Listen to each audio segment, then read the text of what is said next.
commémoration de la Pâque 2024 est mise sous le signe du Dieu planificateur. Dieu ne fait rien sans planification. Pâque 2024 est mise sous le signe du Dieu planificateur. Dieu ne fait rien sans planification. C'est pas un Dieu qui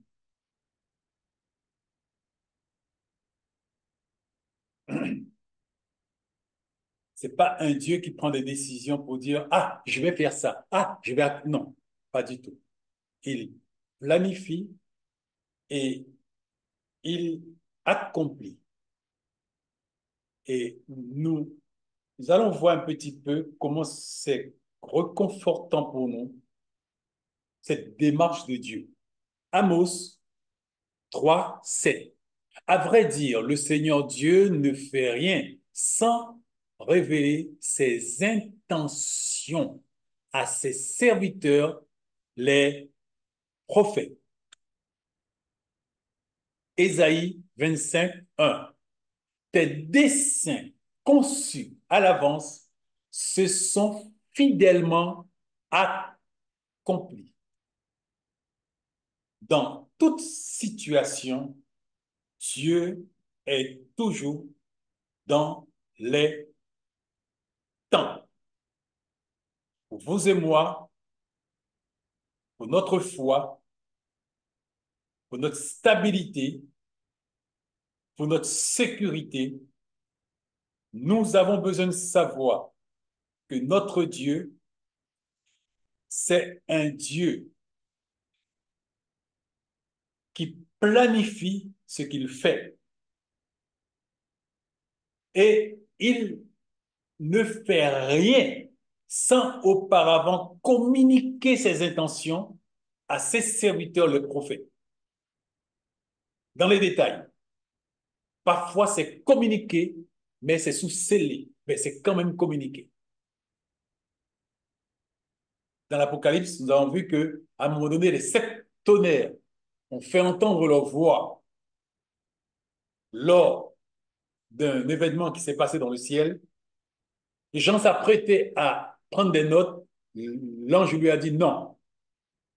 Ce que les 7 tonnerres ont dit ne devait pas être dévoilé, mais le sous-scellé. Et la chose a été mise sous scellé et la chose n'a pas été dévoilée. C'est comme si que la chose a été codée. Et même si on a l'information, on va le lire, mais on ne saura rien parce que c'est sous scellé. Alors, dans toute situation, Dieu est toujours dans les temps. Pourquoi? Parce que c'est un Dieu qui planifie. Ta vie est planifiée. Ma vie est planifiée. Les événements de la planète sont planifiés. Rien ne surprend Dieu. Rien n'échappe à son contrôle. Parce que ce que nous pouvons voir d'événements qui paraissent sensés ou insensés, doux ou violents, agréables ou mauvais, Dieu les a tous planifiés. En fonction de quoi? D'un homme, d'un pays, sa vie, comment il vit, comment il respecte les commandements, comment il respecte la loi divine, fait que Dieu a planifié et a annoncé à cause de tel respect et scrupuleuse de la loi, j'annonce que tel pays sera béni, tel pays sera protégé, tel pays sera sous ma couverture. Ou encore, tel pays sera jugé, tel pays va subir un jugement, tel pays va avoir la sécheresse, tel pays va avoir l'inondation, tel pays va avoir des catastrophes naturelles inouïes. Ou tel homme sera protégé, telle femme sera gardée. Mais que la paix soit sur ses enfants. Notre vie n'est pas comme celui des autres qui n'ont pas Dieu et qui n'ont pas pris Dieu pour appui. Notre Dieu, dans toute situation, ce qui nous regarde, est toujours dans les temps. Dieu n'est jamais en retard. Ne paniquons pas pour les situations auxquelles nous pouvons faire face.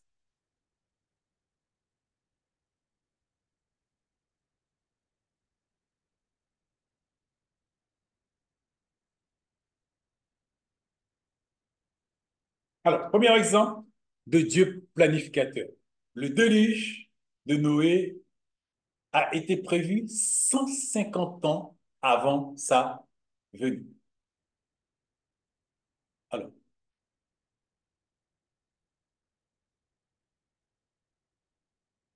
Genèse 6, 13. Il dit alors à Noé, j'ai décidé d'en finir avec les humains. Il a planifié la disparition de la race humaine. Il l'a réfléchi, il l'a pensé et il l'a exécuté. Par leur faute, le monde est en effet rempli de violence. Je vais les supprimer de la terre. Voici comment tu la feras. Nous avons sauté, hein? Elle devra avoir 150 mètres de long, 25 de large et 15 de haut.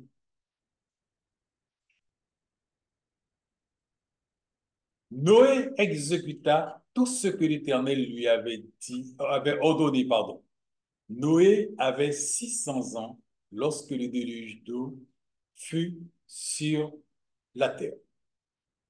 Le déluge de Noé a été planifié par Dieu, a été pensé par Dieu. Et ceci a eu lieu sous son contrôle direct.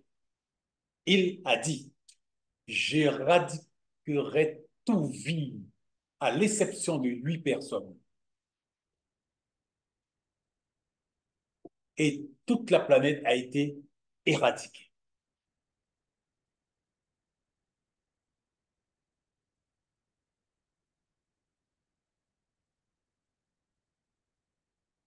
Deuxième exemple, l'entrée d'Israël en Égypte.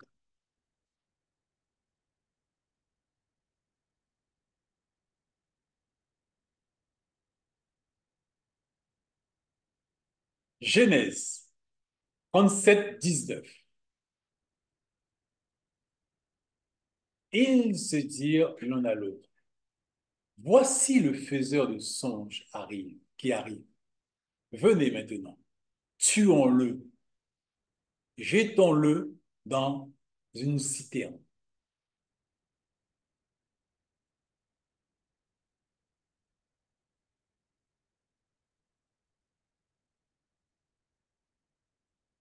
Venons, tuons-le et jetons-le dans une citerne. Genèse 45, 5. Maintenant, ne vous affligez pas.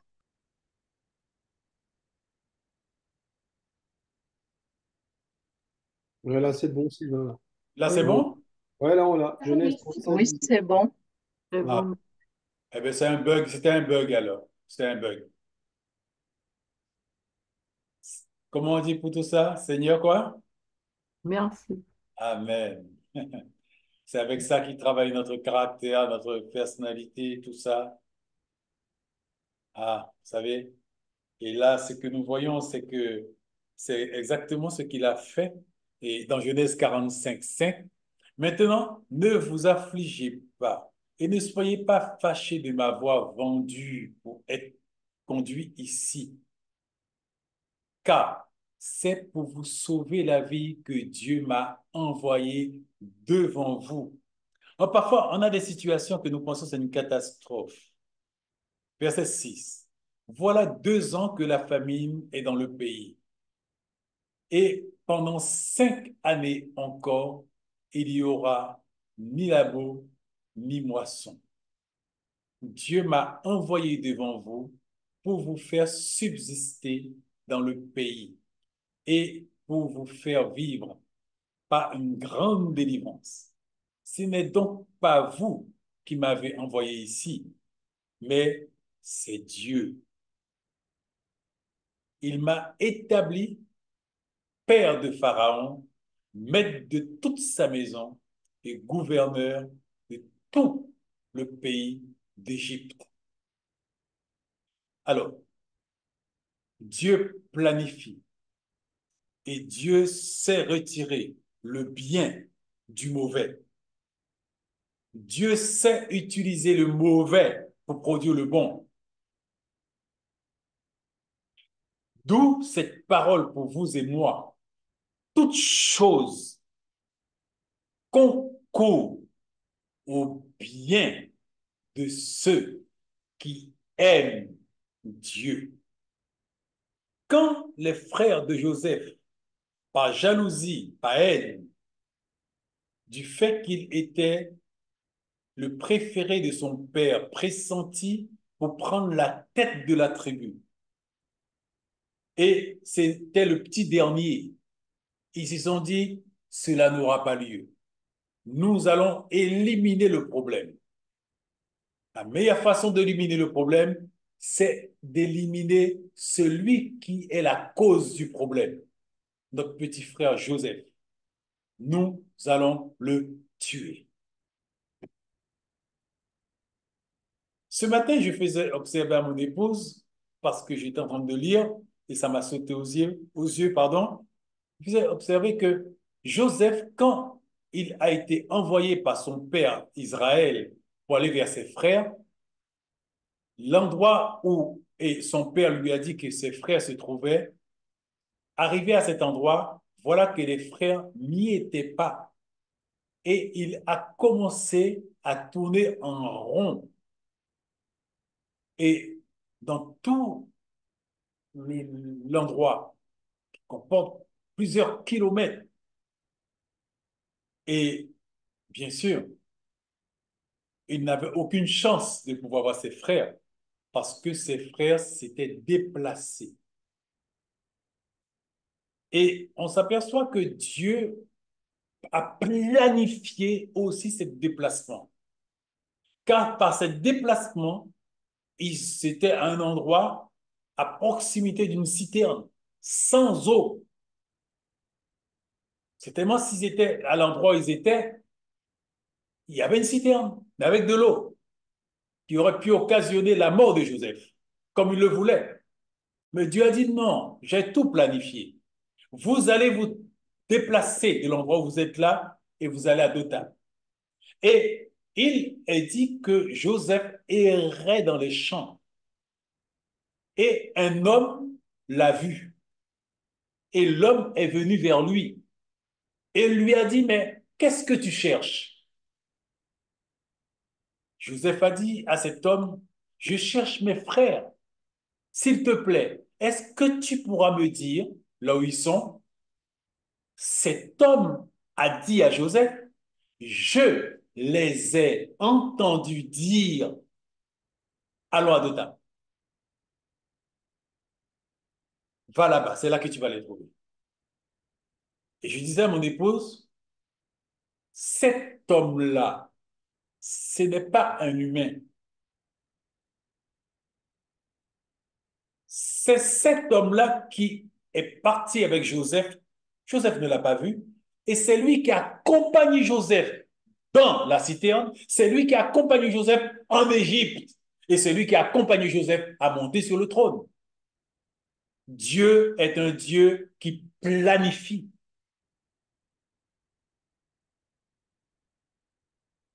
Il n'est pas pris de court. Ne paniquons pas pour nos vies, pour nos familles, pour les situations. Nous avons avec nous le Dieu qui planifie tout. Et ainsi, alors que ces hommes avaient pris la décision d'éliminer Joseph, Dieu a planifié la bénédiction de tout le peuple à travers leur méchanceté. Ton mari te fait de la méchanceté, ta femme te fait de la méchanceté, ton patron te fait de la méchanceté, tes voisins te font de la méchanceté. Ne t'inquiète pas. Soumets-toi que Dieu puisse te discipliner à travers eux. Puis après, de leur méchanceté, Dieu retire du bien. Car toute chose concourt au bien de ceux qui aiment Dieu.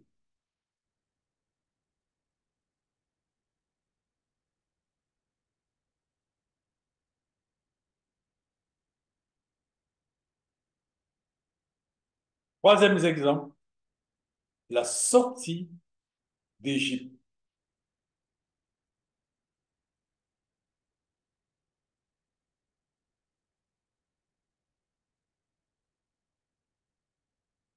Connaître notre Dieu de, de cœur, connaître notre Dieu de cœur nous donne de la sérénité en face de toute situation. Il n'y a pas de panique, mais il y a la paix. Parce que nous savons qui nous servons et nous savons qui est à notre tête. Nous savons qui gère notre vie. Nous savons que le grand planificateur a notre existence dans sa main et nous sommes tranquilles. Exode 2:13. Il sortit le jour suivant et voici deux Hébreux se querellaient. Il dit à celui qui avait tort, pourquoi frappes-tu ton prochain? Et cet homme répondit, qui t'a établi chef et juge sur nous? Penses-tu me tuer comme tu as tué l'Égyptien? Moïse eut peur. Moïse eut peur et dit, certainement, la chose est connue. Exode 14:13. Moïse répondit au peuple, ne craignez rien, restez en place et regardez la délivrance que l'Éternel va vous accorder en ce jour. Car les Égyptiens que vous voyez aujourd'hui, vous ne les verrez plus jamais. L'Éternel combattra pour vous. Vous, gardez le silence. Voilà que Dieu planifie la vie de Moïse. Comprenons, quand Dieu planifie, il voit notre existence, il voit ce que nous allons faire de bien et de mal, et du bien, il retire du bien, et du mal, il retire du bien. Parce que il prend notre vie en main. Et quand Moïse, pour défendre un homme qu'un maître égyptien allait exécuter misérablement comme il avait l'habitude de le faire, Moïse, prenant la défense de cet homme, l'a tué. Et bien sûr, pas un instant, Moïse pouvait penser que sa vie étant planifiée par Dieu, de cette action-là, un événement allait se produire. Et cet événement allait entraîner un changement radical, total pour sa propre vie et pour la vie de tout un peuple. Et ce qui s'est passé, bien sûr, Moïse, ayant eu peur, a dû courir s'échappant pour sauver sa vie. Dieu l'avait planifié. Il arrive à Madian, il rencontre Jéthro. Dieu l'avait planifié. Il se marie avec une des filles de Jéthro. C'était planifié parce qu'il fallait qu'il soit berger pour pouvoir amener les brebis dans le désert et rencontrer Dieu à la montagne de Sinaï pour recevoir sa mission. Tout ça, c'était planifié. Pourquoi? Parce que Dieu a fait une promesse à Abraham 430 ans plus tôt, lui disant, je vais faire sortir le peuple qui sera esclave pendant 400 ans. Je vais le faire sortir du pays dans lequel il va se trouver esclave. Et je vais l'amener dans ce pays-ci, pays que j'étais promis. Tout ça était planifié. Quand Moïse a paniqué, Moïse n'a fait que suivre le coup de la planification surnaturelle de Dieu. Et les hommes d'Israël qui insultaient Moïse, Dieu a changé le mal en bien. Car c'est par cette insulte, ce mépris, que Dieu sauva la vie de Moïse. C'est là que Moïse a pris peur, Moïse s'est sauvé. C'était planifié.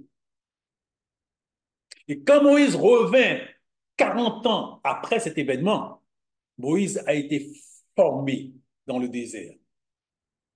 Alors qu'il était berger, comme David, Dieu forme les bergers. Hein?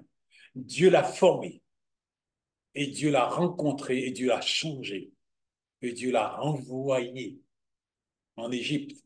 Maintenant, non plus comme un fuyard, mais comme un mighty héros, un homme au père, capable de pouvoir affronter l'homme le plus puissant de la planète de l'époque, le Pharaon. Et il a mis à genoux Pharaon et son peuple. C'était planifié pour faire sortir le peuple pour aller vers le pays promis.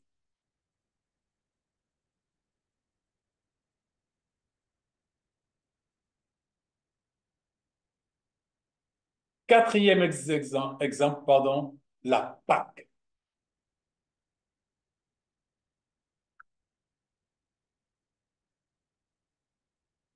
Matthieu 2, 1. Jésus, étant né à Bethléem en Judée au temps du roi Hérode, voici des mages, pardon, d'Orient arrivèrent à Jérusalem et dirent, où est le roi des Juifs qui vient de naître? Car nous avons vu son étoile en Orient et nous sommes venus pour l'adorer. Quand Dieu planifie, Dieu surprend toujours. Les personnes qui bien souvent étaient censées avoir l'information, eh bien, ils n'ont pas l'information. Eux, ils servent au dessein de Dieu, mais bien souvent, l'information vient d'autre part. Et là, Dieu n'a pas donné l'information de la venue du Messie aux officiels d'Israël, mais il l'a donné à des hommes qui n'avaient rien à faire avec le peuple juif. Qui plus est, des hommes qui traficotaient avec l'ennemi. Dieu est maître, il est Seigneur, il est tout-puissant, il contrôle tout. Et quand ces hommes sont venus demander, mais le roi des Juifs, où est-ce qu'il est? Il est né, nous avons vu son étoile en Orient. Nous sommes venus pour pouvoir l'adorer parce que c'est le maître, c'est le Seigneur. Nous sommes venus l'adorer. On n'adore pas un roi, mais on adore Dieu. Et ces hommes ont reçu cette révélation.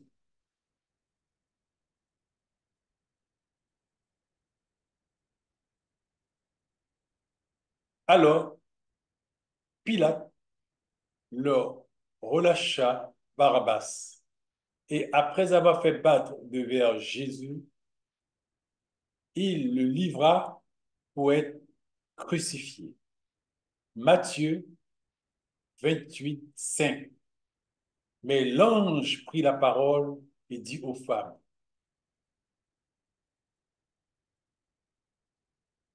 pour moi, pour vous, ne craignez pas, car je sais que vous cherchez Jésus qui a été crucifié. Il n'est point ici, il est ressuscité, comme il l'avait dit. Venez, voyez le lieu où il était couché. Et allez promptement dire à ses disciples qu'il est ressuscité des morts. Et voici, il vous précède en Galilée. C'est là que vous le verrez. Voici, je vous l'ai dit. Alors, à travers ces 4 clichés que nous venons de voir, nous nous apercevons que notre Dieu, c'est un Dieu planificateur qui planifie les événements. Et les choses sont annoncées à ses serviteurs, les prophètes. Et c'est pour cela que un authentique prophète, quand il annonce quelque chose, il annonce quelque chose qui est déjà arrêté par Dieu, planifié par Dieu. Et cette chose-là, automatiquement, va s'accomplir. Parce que ça relève du livre de Dieu. Livre sur lequel il a écrit tous les événements planifiés par lui.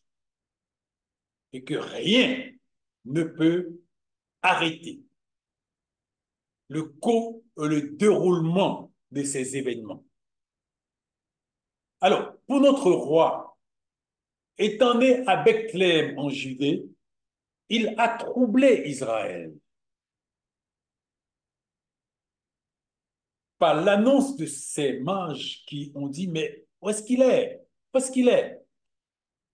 Mais eux-mêmes ont dit, mais écoute, on ignore tout, on ne sait rien du tout là. On ne sait pas. De quoi vous parlez? Mais c'est la main de Dieu qui, exactement comme il avait planifié tout pour la vie de Joseph, quand ses frères pensaient le tuer, voilà que du mal qu'ils ont voulu faire, eh bien, Dieu a planifié le plan de salut. Et quand il a annoncé ces choses aux Juifs, le roi Hérode a activé son machiavélique dessein d'éliminer le problème avant que le problème n'apparaisse. Comme les frères de Joseph qui se sont dit, allons éliminer la source du problème pour ne pas avoir le problème. On ne dame pas les pions à Dieu. On ne perturbe pas, on n'obstrue pas le plan divin. Dieu est tout-puissant. Dans votre vie, dans ma vie, mes bien-aimés, que la paix soit avec nous. Nous servons un Dieu tout-puissant. Notre vie est dans sa main. Il a tout planifié pour ta vie. Marchons dans l'obéissance et la soumission. Qu'on est d'accord, qu'on n'est pas d'accord. Qu'on voit comme cela, qu'on ne voit pas comme cela. Qu'on comprend, qu'on ne comprend pas. Disons-lui, Amen, Seigneur, que ta volonté soit faite. Car ma vie a été planifiée par toi et rien ne peut se produire dans ma vie que tu ne l'aurais pas planifié tant que moi, je marche dans la soumission à ta parole et à tes commandements. La seule personne qui peut détruire ma destinée, c'est moi-même, par ma désobéissance, par ma rébellion et par mon insoumission au plan divin. Quand ça me déplaît, quand je ne vois pas comme cela, quand je ne comprends pas comme cela, et que je prends des décisions pour moi-même, en dehors de ce que Dieu a prévu, en ne me soumettant pas à une voie qui me déplaît, qui ne me fait pas plaisir. Je vais traficoter toutes sortes de choses. Je vais manipuler toutes sortes de choses pour arriver à mes objectifs, à mes fins. Oh, certainement, je vais pouvoir arriver à mes fins, mais je vais perturber la planification de Dieu pour ma vie et je vais m'exposer. Je me mets en danger. Ayons confiance dans celui à qui nous avons remis notre vie. Ayons confiance en lui.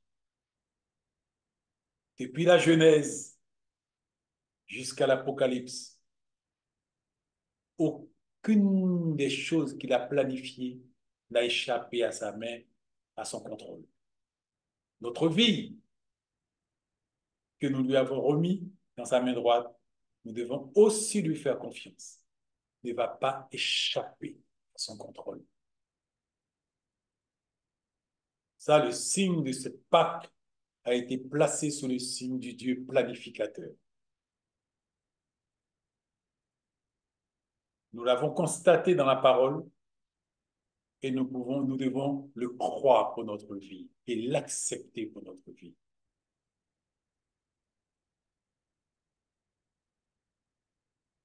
Voilà en quoi cette